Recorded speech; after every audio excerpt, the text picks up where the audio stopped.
তো আমাদের মাননীয় প্রধানমন্ত্রী একটা সুযোগ করে দিয়েছেন, বিকশিত ভারত জি রামজি।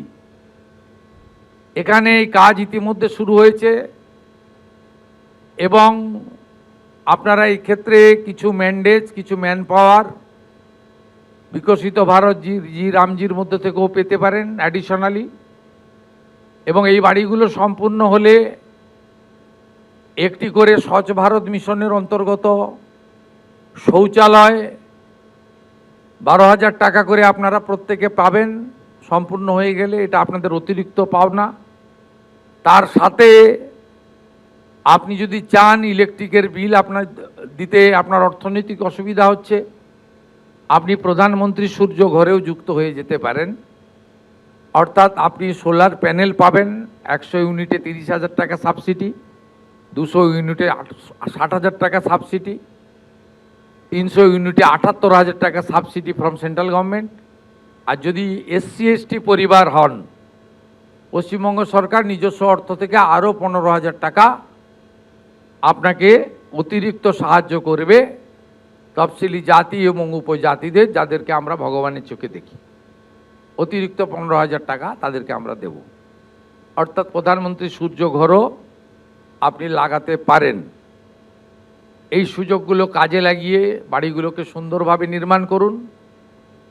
আর আমরা মন্ত্রিসভা বসে ঠিক করেছি যে পশ্চিমবঙ্গ নামটার ব্যাপক একটা ঐতিহ্য লুকিয়ে রয়েছে।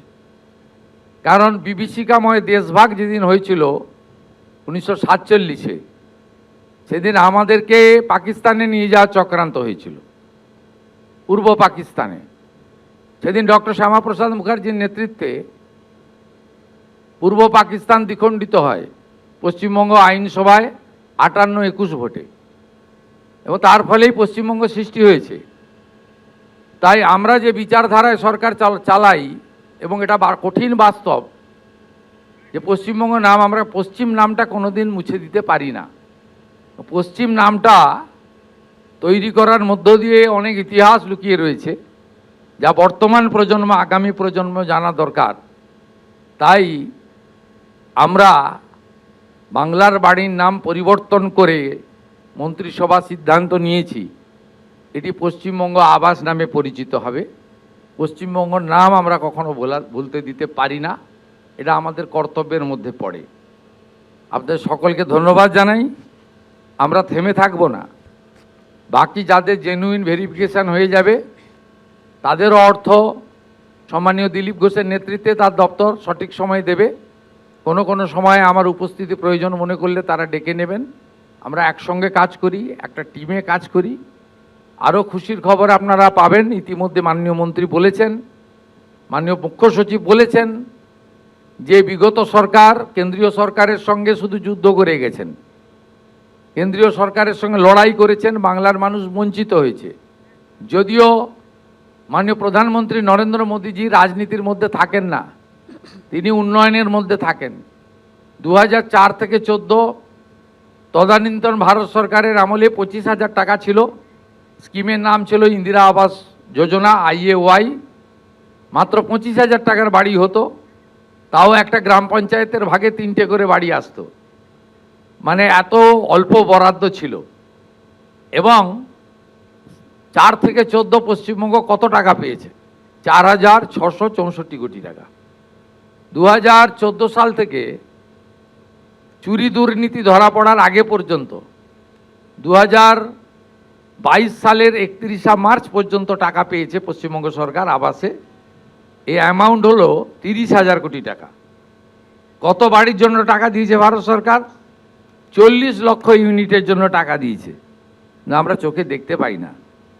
বহু জায়গায় আবাসের নামে দুর্নীতি হয়েছে, চুরি হয়েছে, লুট হয়েছে। কিন্তু প্রধানমন্ত্রী 30,000 কোটি টাকা আবাসে দিয়েছেন, যদিও তাকে শুনতে হয়েছে বিগত সরকারের মুখ থেকে যে আমাদের বঞ্চিত করে রাখা হয়েছে, আবাস দেওয়া হয় না, ইত্যাদি ইত্যাদি, 100 দিনের কাজ দেওয়া হয় না।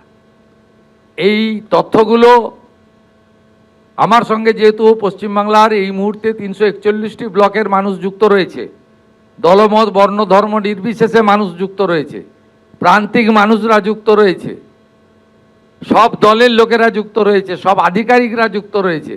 আপনাদের এসব তথ্য জানা দরকার রয়েছে, তাই আমি এসব সঠিক তথ্য আপনাদেরকে পরিবেশন করলাম।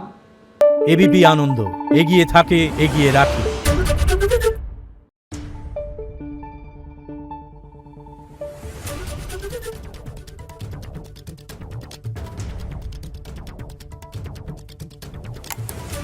Thank you.